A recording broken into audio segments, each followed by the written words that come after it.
आज आम प्रस्तुत करवा कखारु फूल पिठौ भजा प्रस्तुत करवा। तो बहुत ही यूनिक रेसिपी बन। तो देखो केते कुरकुरे पूरा बन। तो फुल वीडियो को वाच करंतु जानीपर केमी प्रस्तुत होची। तो चलतु लेट न रेसिपी प्रस्तुत कर।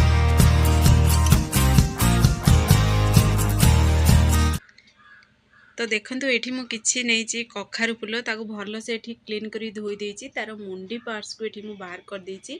तो सब देखिए मुंडी पार्ट्स गुड़ाक बाहर करी ना देखिए काले जदि पोक थी तो जदि जापर रोसे करदे से सब मुंडी पार्ट्स को तार बाहर करदे भल से क्लीन कर धोईदे।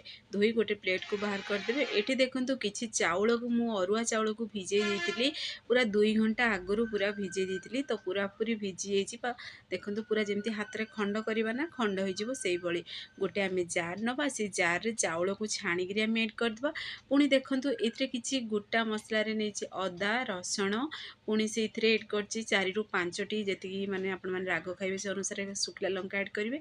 अल्प टिके अदा को एड कर मिक्सर या ग्राइंडिंग कर गोटे आम फाइन पेस्ट प्रस्तुत करदे अल्प टिके पानी देकरी। तो देखो फाइन पेस्ट गोटे आमर बनिकी भी रेडी हो सारा। तो देखिए ये पूरा फटाफट बन किंतु बहुत टेस्टी लगे। माने एमितिरे ही आपण मैंने बनै बनै गरम गरम खाइबे तो बहुत यूनिक लगे। खास करी पिला माने बुली बुली पूरा खाईदेवे एते ही स्वादिष्ट लगे। तो एबे से पिठौ बटा गोटे बाउल को आम बाहर करदबा। से आम एड करदबा स्वाद अनुसार लुण जी पिठौ नहीं बा चाउल बटा जी नहीं से अनुसार लुण एड करदे। पुणी से हलदी गुंड लंका गुंड पुणी गरम मसला एड करदबा। अल्प टिके मु धनिया पाउडर एड करची पुणी अल्प टिके आम पानी दबा। तो देखिए बेटरटा एमती होगा दरकार जमीक पूरा पतला नहीं कि बहलिया नहीं से ही रहा दरकार। तो ये आम चामच साहाय्य भल से टिके मिक्स करदबा। जदि अधिक बलिया होची ताहले आपण माने अल्प टिके पानी एड करदेवे। तो देखिए जदि अधिक बलिया हो ना पिठौ भजाटी खाइबा एत टेस्टी लगे।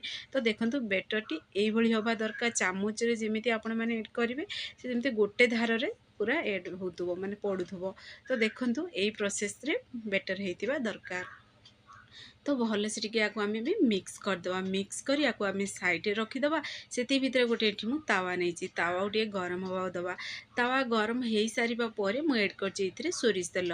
तो आपण चाहिए रिफाइन तेल भी बनई पारे किंतु देखिए सोरिष तेल जदि बनइबे तार फ्लेवर बहुत बढ़िया आसो। तो आम से गोटे गोटे फूल को एड करवा पिठौरे ये आम तार कोटिंग दबा माने पिठौरे पूरा बुड़ेबा बुड़ेक पुणी थे आम तावारे ताकू एड करवा। तो बनइबाटा बहुत ही इजी। देखो यही प्रोसेस रे बनईकरी पूरा रेडी करेंगे। तो देखिए आपण मैंने स्वाद ही भूली पारे एत ये स्वादिष्ट लगे। तो मो पुओ तो एमती ही बुली बुली ही खाईदिए ताकू एत पूरा टेस्टी लगे। तो पुणी थे देखो ये सेम प्रोसेस रे आम सब फूल को पूरा पिठौरे बुड़ेकी तावारे एड करदे। गोटे साइड टी आम फ्राए होगा दबा। गोटे साइड पूरा फ्राए हो सारापर आम ताको उल्टे दबा। तो आपण मैंने जेतिकी तेल खाइबा पसंद करती से अनुसार तेल एड करेंगे। ये देखिए अल्प अल्प तेल एड करी बनई पारे जेहेतु पुओ मोर टे क्रिप्सी खाइबा पसंद करे तो मुझे क्रिप्सी बनई। तो देखो यही प्रोसेस रे मुझे बनईकी रेडी करची। तो गोटे साइड टी आम भाजी होगा दबा आउ कलर आसवाक दबा। तो दुई पट जाक कलर आसला पर्यंत टिके आम फ्राए करिया जेमती पिठौड़ा पूरा परफेक्ट पूरा सिझीज। तो देखो केते बढ़िया पूरा आमर बनिकी पूरा रेडी हो सारा पूरा कखारु फूलर भजा बा बोईतालु फूलर भजा। तो केते जण बोईतालु ना रे भी जानती बोईतालु फूल बोली आ के जण कखारु फूल बोली भी जानती। तो मुझे दुईटा जगह ना आपण मानक शेयर करदेली ये। तो पुणी थे आम सेम प्रोसेस रे आम पुणी थे तेल टिके एड करवा से तेल रे ही आम पुणी थे आ गोटे स्टेप से एड करदबा। तो देखो आ गोटे स्टेप भी मुझे बनईकी देखे दूची केते सुंदर पूरा बनी। आ देखु देखु ही खाइबा को इच्छा हम आमती ही बुली बुली खाईदेवे एत ये टेस्टी लगे। आपण मैंने भात सहित भी खाई पारे एमती स्नैक्स रे भी आपको खाई पारे। जदि भोक होची कखारु फूल अच्छी तो एमती फटाफट बनइबे खाइबे। जो तो आपण मैंने चाहिए ये आरारूट बेसन रे भी बनई पारे किंतु से देखिए टी अठाड़िया लगे आ खाइबा को एत टेस्टी लगे। ये भजाटी केवल देखिए चाउल रे बनइबे पिठौरे बहुत बढ़िया लगे। तो आपण मैंने घरे निश्चय ट्राए करूँ। तो फ्रेंड्स आपण मैंने जब भिडियोटी मोर पसंद आसो ताहले सांग मानकु शेयर करूँ, लाइक करूँ। चैनल जदि नुआ अच्छा चैनल को मोर सब्सक्राइब कर दिंतु, बेल आइकन क्लिक कर दिंतु, जहाँ फल मोर सब वीडियो नोटिफिकेशन प्रथम आपण मानकु पहुँचो।